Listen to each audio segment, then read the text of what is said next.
Nossa aula sobre o capítulo 3, distribuições multivariadas. Nós estamos falando sobre as propriedades da normal. Já falamos sobre a função geradora de momentos, que é essa, os momentos da normal, que é o próprio μ, é a esperança de x, e a covariância é o sigma, provamos isso. E na aula de hoje, nós vamos falar de três importantes teoremas, dois deles sobre independência e o terceiro sobre combinações lineares. Então, nosso segundo teorema do capítulo, independência de variáveis aleatórias, se o vetor aleatório x, com p componentes, segue uma distribuição normal multivariada, eu não vou apresentá-la aqui novamente, não. Se a sua matriz de covariância sigma é uma diagonal, então, diagonal, só com as variâncias, fora da diagonal as covariâncias são todas nulas.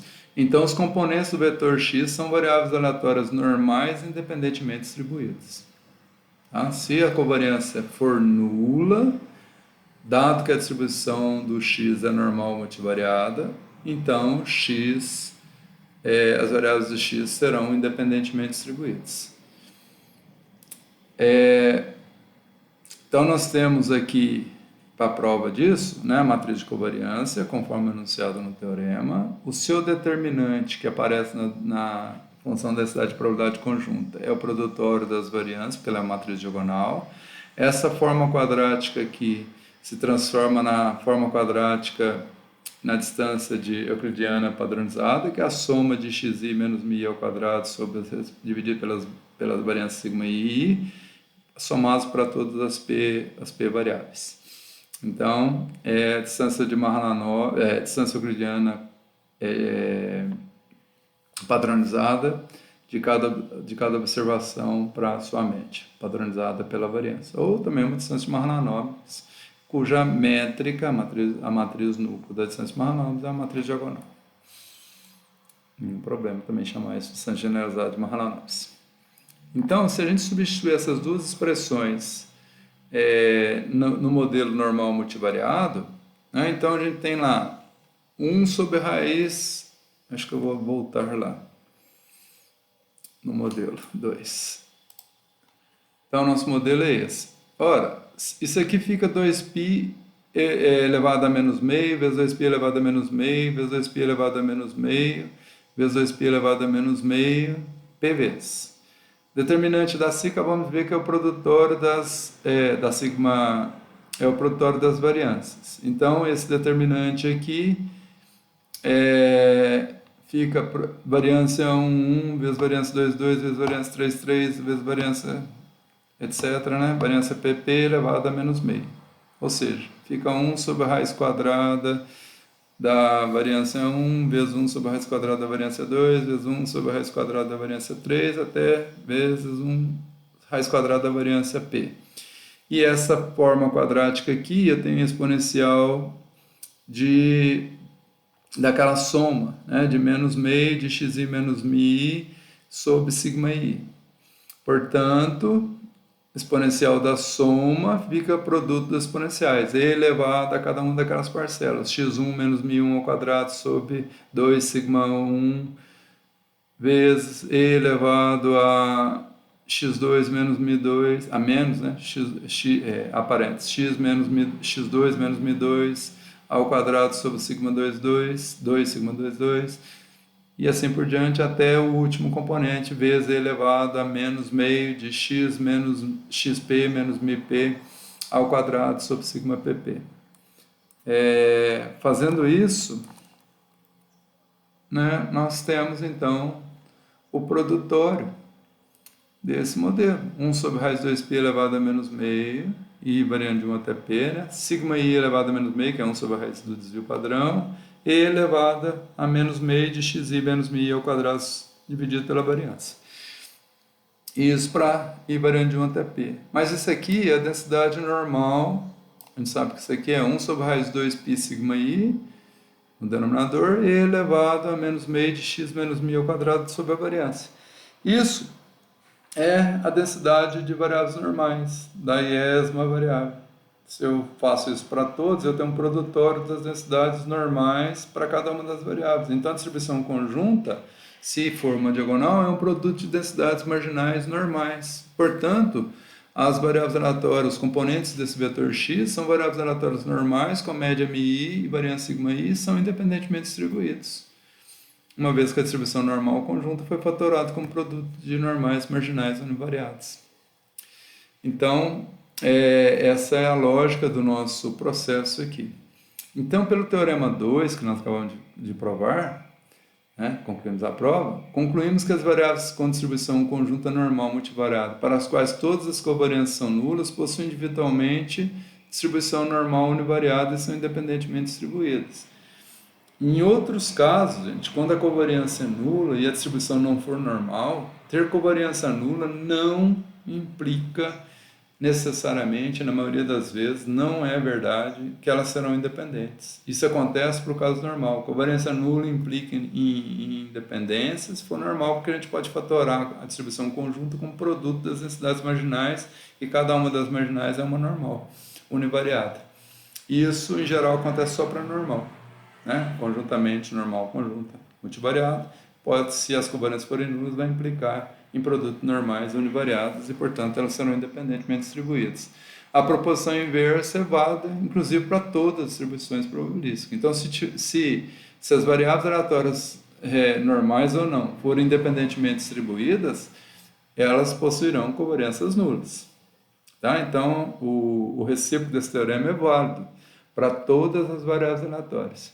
Se as variáveis aleatórias forem independentemente distribuídas, independente de quais sejam, elas terão covariâncias nulas. Mas ter covariância nula implica independência somente no caso normal, que dá para garantir isso.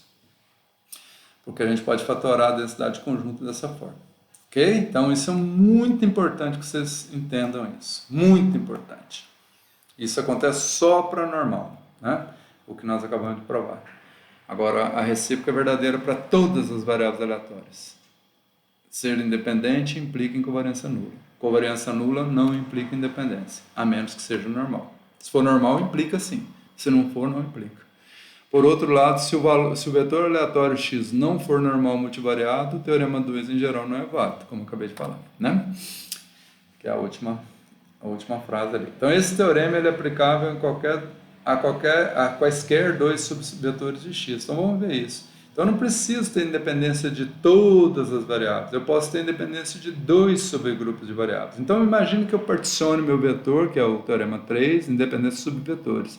Meu vetor é p-dimensional, que eu faço um agrupamento, aqui está na ordem 1, 2 até a quésima variável, mas não precisa necessariamente, eu não perco generalidade por escrever desse jeito, porque fica muito difícil ficar criando conjuntos que são combinações do conjunto original das p variáveis para ser os índices dessas variáveis aqui.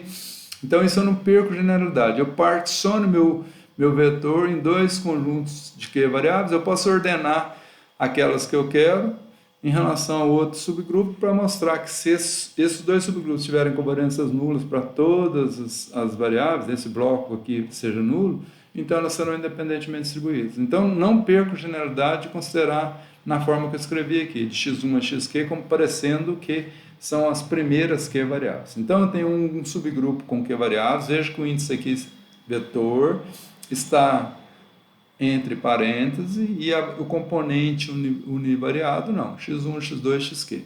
E aqui do q mais 1 até o pésimo valor. Então, eu tenho x1 transposto em q variáveis, o outro subgrupo x2, entre parênteses, transposto, eu tenho mais p menos q variáveis, então q mais p menos q dá p variáveis. E esse vetor é um vetor, do jeito que está aqui dentro, é um vetor 1 por p, a união desses dois aqui, né? A junção desses dois vetores. Mas na forma transposta vai ser um vetor p por 1, um vetor em RP.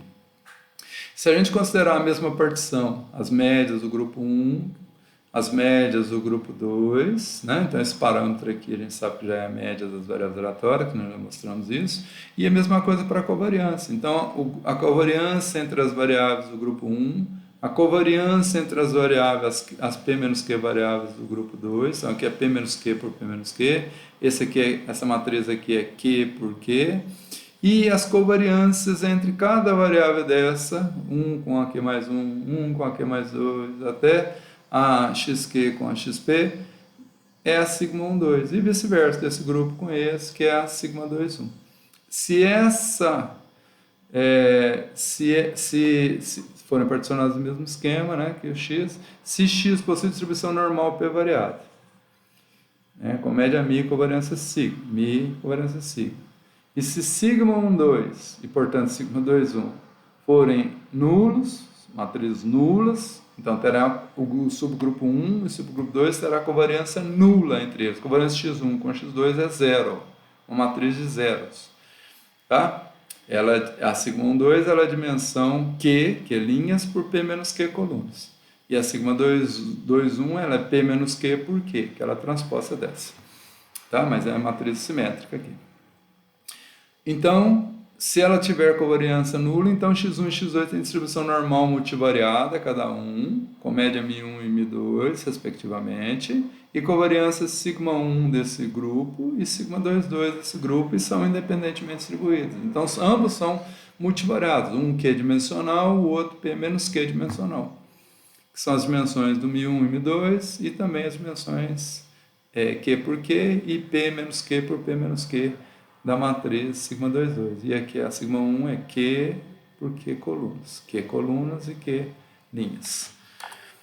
Então, se a gente pegar a nossa determinante lá que aparece na densidade, fatorarmos o determinante de uma matriz, isso aqui é zero, o determinante de uma matriz bloco diagonal, ela é o determinante dos bloquinhos, como a gente já viu lá atrás nas propriedades de matrizes particionadas. Determinante do primeiro bloco vezes determinante do segundo bloco. A inversa também é a inversa dos bloquinhos diagonais, mantendo zero aqui. Portanto, esse produto aqui, eu vou ter a forma quadrática da primeira parte, que é o μ também está particionado do mesmo jeito, então x1 menos μ1, a inversa aqui, x1 menos μ1, mais, porque não tem duplo produto, porque é zero, x2 menos μ2 transposto, sigma 2, 2 a menos 1, x2 menos μ2. Então, essa expressão aqui se resume a essa soma dessas duas parcelas, dessas duas formas quadráticas. Então, se a gente substituir isso na nossa densidade, né, nós temos 2π elevado a menos p sobre 2, nós podemos quebrar o 2π elevado a menos q sobre 2 e o 2π elevado a menos p menos q sobre 2. Conserva a base, soma expoente, dá menos p sobre 2, reconstitui. Aí vai estar determinante da sigma elevado a menos meio, que é essa coisa aqui elevada a menos meio. Então vai ficar essa parte elevada a menos meio vezes essa parte elevada a menos meio. Estou rearranjando para separar as duas densidades de uma vez. E exponencial de menos meio disso aqui. Ora, exponencial de menos meio disso vai dar menos meio disso, menos meio disso. Exponencial de uma soma, de uma subtração, é o produto de exponenciais. Então, vou ter o exponencial dessa parte, de menos meio vezes isso, né? Vezes o exponencial de menos meio vezes isso, que está aqui. Ora, então o que eu tenho? Uma normal Q variada aqui, e uma normal que é variada para outro grupo de variáveis, para x2. Com essa covariância, o x1 e com essa média, e na x2, o grupo x2, com essa covariância com a média μ2, os respectivos partições. Então, eu não perco generalidade para escolher as primeiras, que eu posso rearranjar a minha matriz para as primeiras ser aquelas que geram matriz de covariância, que esse bloquinho aqui não é essa, né, mas que esse bloquinho aqui seja nulo. Tá? Então, resultando que f de x é o produto de densidades normais multivariadas, independentemente distribuídas. Um com Q dimensional e a outra P menos Q dimensional. Com essa média, com essas médias e essas covariâncias respectivamente. Então, são normais. Então, se a covariância de um bloco de vetores for nula, a matriz de covariância, então esses dois subgrupos de variáveis aleatórias, esses dois vetores, serão independentemente distribuídos e normais, com as suas respectivas médias dadas pelas partições, tanto do vetor de médias quanto do vetor quanto da matriz de covariância, os bloquinhos da diagonal da matriz de covariância correspondentes. Bom, outro importante resultado é das combinações lineares de variáveis normais multivariadas, que é o nosso último teorema dessa aula. Então, se nós tivermos um vetor aleatório com média μ, e covariância sigma normal multivariado, então com aquela densidade 2A, e C uma matriz P por P de posto P, então essa C, se ela tem posto completo, o posto é P, que é a dimensão linha e coluna dela, então essa matriz terá inversa única. Então a combinação linear, não coloquei constante, mas eu poderia pôr mais um vetor B aqui, alguma coisa desse tipo, mas eu não coloquei. Fiz uma distribuição, uma combinação linear pura, sem adicionar um vetor de constantes, tá? Mas isso aí pode ser facilmente generalizado se quiserem. Y igual a Cx, então vai dar uma nova conjunto de variáveis aleatórias, tem distribuição normal multivariada com média μ de y igual a combinação linear que eu apliquei no x vai aplicar na média, e matriz de covariância igual a C, sigma C transposto. Se vocês lembrarem lá do capítulo 2, quando a gente tiver a variância de y, é a variância dessa combinação linear. Quando a gente está multiplicando por uma constante, que é uma matriz aqui, então fica a variância do x pré-multiplicado pela constante e pós-multiplicado pela constante transposta, que era uma propriedade lá, que no caso univariado, a variância de um produto é igual à variância antiga, a variância do x, multiplicado pela constante ao quadrado. Constante ao quadrado matricialmente é pré-multiplicado pela C e pós-multiplicado pela C transposta. Tá? Então a função inversa, ela existe porque a matriz C é de posto completo, que é a exigência que a gente faz aqui. Então eu tenho que ter P combinações lineares das P variáveis, gerando um novo grupo de P variáveis. Tá? Então eu tenho que ter uma transformação que a gente chama de 1 para 1, uma transformação injetiva de x em y, tá? 1 para 1. Então a função inversa é a variável aleatória x que eu conheço, a distribuição é c menos 1y, então para eu determinar o jacobiano da transformação, eu vou derivar o x como função, x, em relação a c menos 1, y. E se eu fizer isso, o jacobiano da transformação é o determinante dessa derivada, que é o determinante da C menos 1, que a gente pode intercambiar o menos 1, que é a inversa, determinante da inversa, o inverso do recíproco do determinante da matriz C. Esse jacobiano aqui não tem restrição da C ser positiva definida, somente de posto completo. Então ela pode ter autovalores que são nulos nunca, porque ela é de posto completo. Se tiver autovalor nulo, ela não terá posto completo. Mas pode ser positivos, negativos, somente negativos. Então não tem restrição aqui. Então esse determinante pode ser negativo. Ok? Então o recíproco desse determinante pode ser um número negativo. Quando eu tomar o valor absoluto aqui do jacobiano, eu teria que escrever toda hora absoluto do determinante da C elevado a menos 1. Então eu abusei da linguagem aqui e não considerei isso. Então, quando eu multipliquei para achar a densidade do y é a densidade do x, da função inversa, que é c menos 1y, então a nossa densidade do x vai ficar em função do y, vezes o valor absoluto jacobiano. Então, quando eu considerar isso aqui, despreza o fato, então, porque eu já estou considerando como se fosse absoluto para não escrever ABS do determinante de c é menos 1, porque eu não posso pôr módulo aqui, porque já tem o símbolo determinante. Se eu ponho 2 barrinhas aqui, vai parecer que é norma da matriz, Existem normas matriciais, não só de vetores. Então, eu não posso pôr 2 barrinhas aqui. E para escrever ABS aqui de valor absoluto, eu optei por abusar da linguagem e não colocar. Então, subentende-se que eu estou considerando o valor absoluto desse determinante, que é um escalar. Tá? Então, valor absoluto do C.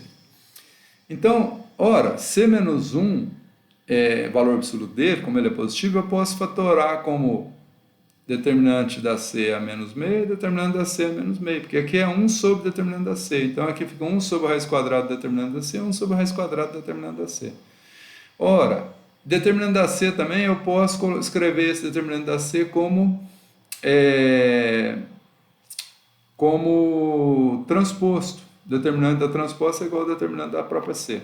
Então, aqui a densidade do x é a normal multivariada, então a densidade do y é a densidade normal do x, 2π elevado a menos π sobre 2, que é a constante normalizadora, determinante da sigma elevado a menos meio, constante normalizadora, exponencial de menos meio de x, que é c menos 1y, avaliado no yzinho, então x menos a média, transposto, sigma menos 1, x, que que é C menos 1Y, menos a média, fecha, vezes o valor absoluto jacobiano, que está aqui com abuso de linguagem.